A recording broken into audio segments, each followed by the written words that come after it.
ಕೇಂದ್ರ ಸರ್ಕಾರ ಅತಿ ಶೀಘ್ರದಲ್ಲೇ ಜಿಎಸ್ಟಿ ವಿಚಾರದಲ್ಲಿ ಪರಿಷ್ಕರಣೆಗೆ ಅಂತ ಒಂದು ದೊಡ್ಡ ಹೆಜ್ಜೆಯನ್ನು ಇಡ್ತಾ ಇದೆ ಅನ್ನೋದು ಗೊತ್ತಾಗ್ತಾ ಇದೆ. ಹಾಗಾದ್ರೆ ದೇಶದ ಜನತೆಗೆ ಜಿಎಸ್ಟಿ ರಿಲೀಫ್ ಸಿಗುತ್ತಾ?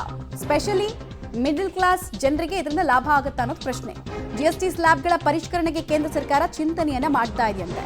12% ಸ್ಲ್ಯಾಬ್ ಅನ್ನ ತೆಗೆದು ಹಾಕುವಂತಹ ಸಾಧ್ಯತೆ ಇದೆ.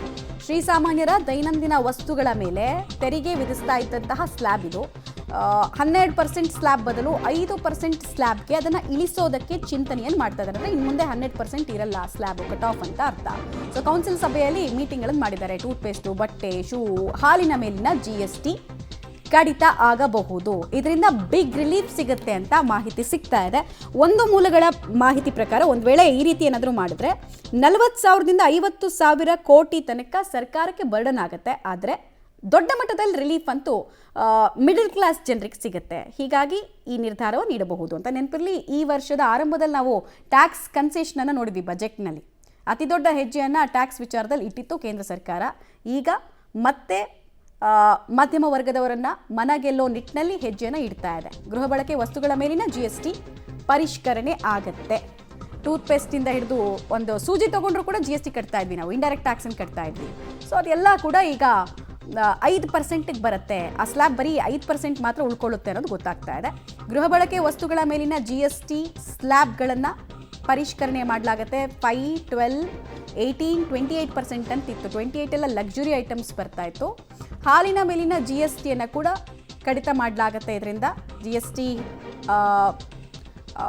ಇಲ್ಲಿ ವ್ಯಾಪಾರ ಮಾಡ್ತಾ ಇದ್ದಂತಹ ವ್ಯಾಪಾರಿಗಳಿಗಿಂತ ಹೆಚ್ಚು ಲಾಭ ಕೇವಲ ಸರ್ಕಾರಗಳಿಗೆ ಅನ್ನೋ ಕೂಗು ಪದೇ ಪದೇ ವ್ಯಾಪಾರಸ್ಥರಿಂದ ಕೇಳಿ ಬರ್ತಾ ಇತ್ತು. ಜನ ಕೂಡ ಅಷ್ಟೇ ನಮ್ಗೇನು ಲಾಭ ಆಗುತ್ತೆ ಇದರಿಂದ ಅಂತ ಕೇಳ್ತಾ ಇದ್ರು.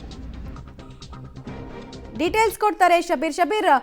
ಈ ವರ್ಷದ ಆರಂಭದಲ್ಲಿ ನಾವು ಬಿಗ್ ಟ್ಯಾಕ್ಸ್ ರಿಲೀಫ್ ಅನ್ನ ಕೇಂದ್ರ ಸರ್ಕಾರ ಕೊಟ್ಟಿದ್ದನ್ನು ನೋಡಿದ್ವಿ ಟ್ಯಾಕ್ಸ್ ಕನ್ಸೆಷನ್ ವಿಚಾರದಲ್ಲಿ. ಈಗ GST ವಿಚಾರದಲ್ಲಿ ಏನು ಹೆಜ್ಜೆಯನ್ನು ಇಡ್ತಾ ಇದ್ದಾರೆ, ಎಷ್ಟು ಜನರಿಗೆ ಇದು ಲಾಭ ಆಗುತ್ತೆ ಅಂತ, ಯಾವ ರೀತಿ ಲಾಭ ಆಗುತ್ತೆ, ಯಾವ್ಯಾವ ವಸ್ತುಗಳನ್ನ ಕೇಂದ್ರೀಕರಿಸಿಕೊಂಡು ಮಾಡಲಾಗುತ್ತೆ ಈ ಹೆಜ್ಜೆನ ಅಂತ? ಮಮತಾ, ಮಧ್ಯಮ ವರ್ಗದ ತೆರಿಗೆಗಳನ್ನ ಸುಧಾರಿಸುವಂತ ನಿಟ್ಟಿನಲ್ಲಿ ಮತ್ತಷ್ಟು ರಿಯಾಯಿತಿಗಳನ್ನ ಕೊಡುವಂತ ದೃಷ್ಟಿಯಿಂದ GST ಸ್ಲ್ಯಾಬ್ಗಳಲ್ಲಿ ಮತ್ತಷ್ಟು ಬದಲಾವಣೆಯನ್ನ ತರಲಿಕ್ಕೆ ಸರ್ಕಾರ ಚಿಂತನೆಯನ್ನ ನಡೆಸಿರುವಂತದ್ದು. ನೋಡಿ, GST ವ್ಯವಸ್ಥೆ ಜಾರಿಯಾಗಿ 9 ವರ್ಷಗಳಾಗಿದ್ದಾವೆ. ಈವರೆಗೂ ಕೂಡ ಯಾವುದೇ ರೀತಿಯಾದಂತಹ ಪರಿಷ್ಕರಣೆಗಳಾಗಿಲ್ಲ. ಹೀಗಾಗಿ ಈಗ ಸರ್ಕಾರ ಆ ಪರಿಷ್ಕರಣೆಗೆ ಮುಂದಾಗಿದೆ ಅನ್ನುವಂತ ಮಾಹಿತಿಗಳು ಸಿಗ್ತಾ ಇದಾವೆ. 12% ಸ್ಲ್ಯಾಬ್ ಏನಿದೆ ಅದನ್ನ ಸಂಪೂರ್ಣವಾಗಿ ತೆಗೆದುಹಾಕಿ ಅದನ್ನ 5%ಗೆ ಇಳಿಕೆ ಮಾಡಬೇಕು ಅನ್ನುವಂತ ನಿಟ್ಟಿನಲ್ಲಿ ಚಿಂತನೆಯನ್ನ ಕೂಡ ನಡೆಸಿರುವಂತದ್ದು. ಅಂದ್ರೆ ಈವರೆಗೂ 12% ನಲ್ಲಿ ಸ್ಲ್ಯಾಬ್ ನಲ್ಲಿ ಯಾವೆಲ್ಲ ವಸ್ತುಗಳು GSTಗೆ ಒಳಪಡ್ತಿದ್ವು ಅವೆಲ್ಲವನ್ನ ಕೂಡ 5%ಗೆ ಇಳಿಕೆಯನ್ನ ಮಾಡಿ 12% ಸ್ಲ್ಯಾಬ್ ಅನ್ನ ಸಂಪೂರ್ಣವಾಗಿ ರದ್ದು ಮಾಡಬೇಕು ಅನ್ನುವಂತ ನಿಟ್ಟಿನಲ್ಲಿ ಸರ್ಕಾರ ಚಿಂತನೆಯನ್ನ ಮಾಡಿದೆ. ಇನ್ನೇನು ಕೆಲವೇ ದಿನಗಳಲ್ಲಿ 56ನೇ GST ಕೌನ್ಸಿಲ್ ಸಭೆ ಕೂಡ ನಡೆಯುತ್ತೆ. ಈ ಸಭೆಯಲ್ಲಿ ಇದನ್ನ ಅನುಮೋದಿಸುವಂತ ಸಾಧ್ಯತೆಗಳಿದಾವೆ. ಬಹುಶಃ ಇನ್ನು 1 ಅಥವಾ 2 ತಿಂಗಳಲ್ಲಿ ಇದಕ್ಕೆ ಸಂಬಂಧಪಟ್ಟಂತೆ ಅಧಿಕೃತ ಆದೇಶಗಳು ಬರುವಂತ ಸಾಧ್ಯತೆಗಳನ್ನ ಕೂಡ ನಿರೀಕ್ಷೆ ಮಾಡಬಹುದು. ಅಲ್ಲಿಗೆ 12ರಿಂದ 5%ಗೆ ಇಳಿಕೆ ಆದ್ರೆ ಸಾಕಷ್ಟು ಮಧ್ಯಮ ವರ್ಗದವರು ಬಳಕೆ ಮಾಡುವಂತ ವಸ್ತುಗಳದು, ಅದು ಹಾಲು, ತುಪ್ಪ, ಬೇರೆ ಬೇರೆ ದಿನನಿತ್ಯದ ಉತ್ಪನ್ನಗಳಿಂದವೆ. ಈ ಉತ್ಪನ್ನಗಳ ಮೇಲೆ 12%ನಷ್ಟು GSTಯನ್ನ ಈಗ ವಿಧಿಸಲಾಗ್ತಾ ಇರುವಂತದ್ದು. ಇದನ್ನ 5%ಗೆ ಇಳಿಕೆ ಮಾಡಿದ್ರೆ ಜನಸಾಮಾನ್ಯರಿಗೂ ಕೂಡ ಒಂದಿಷ್ಟು ತೆರಿಗೆ ಹೊರೆ ಅಥವಾ ಕೆಲವು ವಸ್ತುಗಳನ್ನ ತೆಗೆದುಕೊಳ್ಬೇಕಾದಂತ ಸಂದರ್ಭದಲ್ಲಿ 12% ಟ್ಯಾಕ್ಸ್ ಅನ್ನ ಏನ್ ಕಟ್ಟಬೇಕಾಗ್ತಿತ್ತು ಅದು 5%ಗೆ ಇಳಿಕೆ ಆಗುತ್ತೆ. ಅಲ್ಲಿಗೆ ಸರಿಸುಮಾರು 7%ನಷ್ಟು ಟ್ಯಾಕ್ಸ್ ಉಳಿಕೆ ಆಗುವಂತ ಸಾಧ್ಯತೆಗಳನ್ನ ಕೂಡ ನಿರೀಕ್ಷೆ ಮಾಡಲಾಗ್ತಾ ಇರುವಂತದ್ದು. ಜನಸಾಮಾನ್ಯರ ಮೇಲೆ ಆಗ್ತಿರುವಂತ ಹೊರೆಯನ್ನ ಕಡಿಮೆ ಮಾಡುವಂತ ದೃಷ್ಟಿಯಿಂದ ಸರ್ಕಾರ ಈ ಒಂದು ಮಹತ್ವದ ಬದಲಾವಣೆಗೂ ಕೂಡ ಈಗ ಚಿಂತನೆ ನಡೆಸಿದೆ. ಮಮತಾ, ಧನ್ಯವಾದ ಶಬೀರ್ ತಮ್ಮ ಮಾಹಿತಿಗಾಗಿ.